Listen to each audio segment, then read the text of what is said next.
Okay, Christine, we're going to play a little quiz game here. I'm going to call it Is the Price Right? Are you game? Sure, I'll play. All right. I have here some articles found in a lot of homes, some books, dishes, and a color TV. And the idea is for you to value these as you would to insure as your home insurance contents. Okay, I think I understand. Maybe you can play along, too. First of all, here's the television. As I mentioned, it is color. It's 10 years old, still receives some off-air signals from CBC. What's it worth? Television sets are fairly expensive. I'd put a price of $250 on it. $250 for the TV. Now the stoneware, 40 pieces, service for 8, perfect thing for Christmas dinner. How much? Dishes are a lot less expensive. I'd price that at $120. $120 for the dishes. Now the books. We have some bestsellers here in hardcover. We have a pretty good atlas. We have about 12 altogether. How much? Hardcover books are expensive. With all of these, $300? $300 for the books. All right. Here are the answers. See how you did. $512 for the books. You said $300. Yeah. A little low, you get about half. For the dishes, you said $120. Right. You stick with that? Yeah. The dishes to replace $450. That's low. Now, the television set you guessed at $250, 10 years old. The real value today is $369.95. I feel a little stupid because I should have known better. Well, you shouldn't feel stupid. In fact, you shouldn't feel bad because what you've done is you've made the same mistakes most people do when they insure their home. In fact, most people underinsure, and they only find out about it when it's too late. Friday, May 31st, 1985, 4 o'clock in the afternoon in sunny Barrie, Ontario. The children are just coming home from school. People are getting ready for a warm, late spring weekend. But within minutes, the lives of many will be torn apart by one of the worst tornadoes in Canadian history.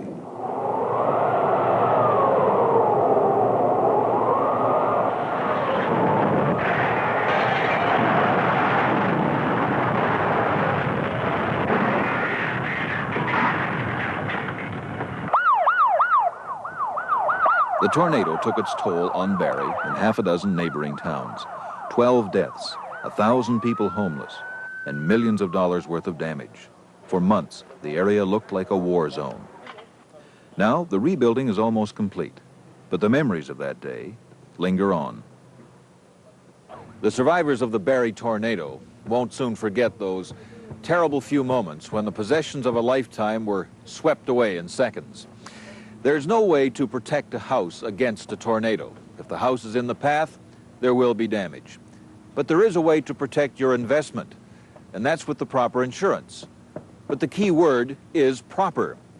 Many tornado victims had to find that out the hard way. Victims like Ken Sutton, who lived with his family in the townhouse complex on the edge of town. They were left homeless by the tornado, which hit while Ken was still at work. Ken's wife Donna was home that afternoon with their son Paul. She remembers watching a child play outside when Paul yelled for her to get down in the basement, quickly. Virtually everything the Suttons owned was destroyed by the force. The entire house, the walls and ceiling, were impregnated with glass and manure, which came all the way from the racetrack down the road. They managed to save only a few family treasures from the ruins, a Royal Doulton bowl, which belonged to Mrs. Sutton's father, a few silver spoons they picked up in their travels, a beer mug from Molson's Brewery, where Ken works, and most precious of all, a photograph. Pictures were number one on our priority list, pertaining to a daughter that had died a few years back. And we don't have negatives for these pictures, so they were very dear to us. And you found it? Yes, we did find a few through the rubble and about a foot of debris. You have no idea. The Suttons were renting, so only the contents of their townhouse were insured. What they didn't realize, though, was that their policy had a limit on it. They could claim only up to $10,000. And how did that look when you came to add up what you had lost? Small. How small? Half, less than half. So you're out, you itemized this list here, and it added up to, what did you say, $19,000? Yeah. What's going to happen to the shortfall of $9,000 out of your pocket? Yeah, we have to absorb that ourselves. The Suttons' policy may have suited their needs when they took it out 7 years ago, but not anymore. Like many people, they forgot to add on all the things they had accumulated since then. How did you buy that insurance? through Allstate Insurance at the Sears Plaza in So Hamilton. you went to them at a plaza. Yeah. Did anybody come to your house? No. No. Did you ever think to ask somebody to come to your house? No. Why not? I just don't know.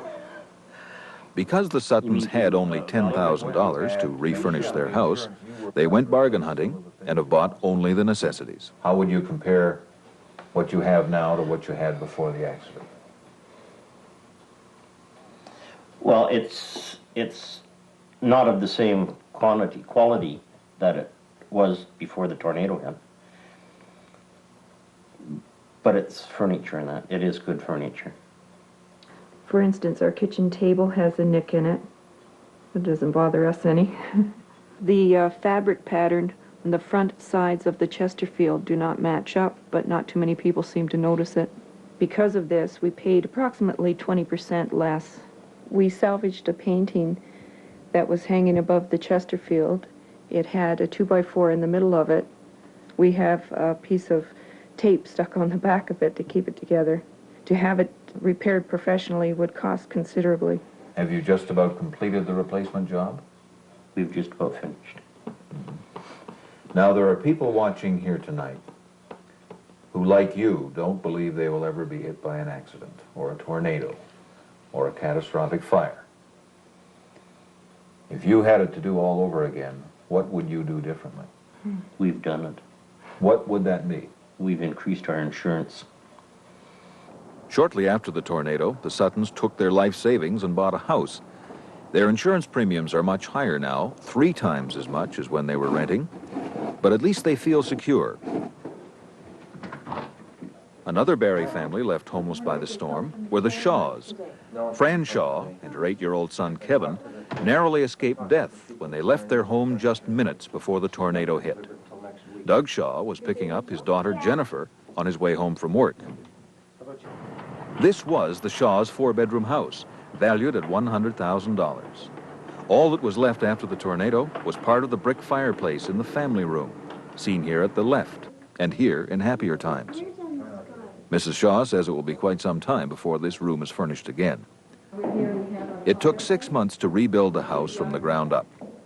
The Shaws moved back in only a few weeks ago, after having to live in a 1-bedroom condominium out of town all that time.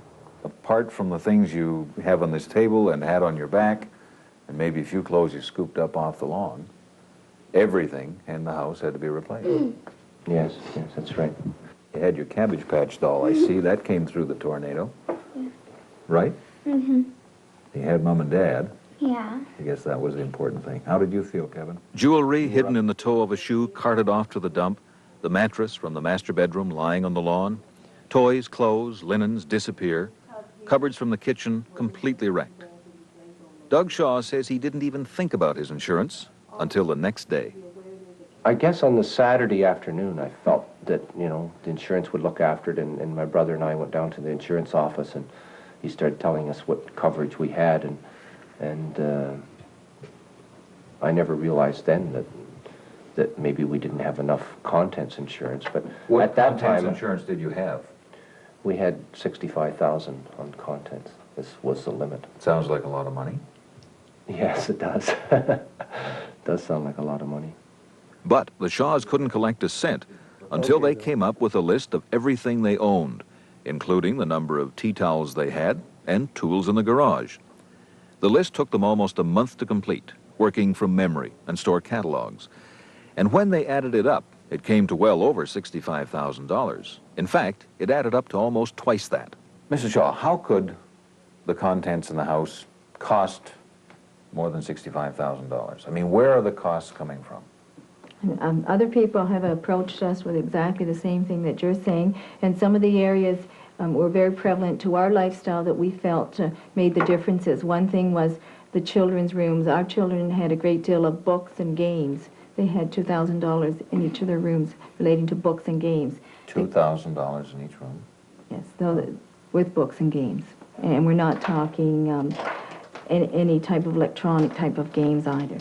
Mrs. Shaw says that new clothes for her children, everything from underwear to snowsuits, added up to $3,000.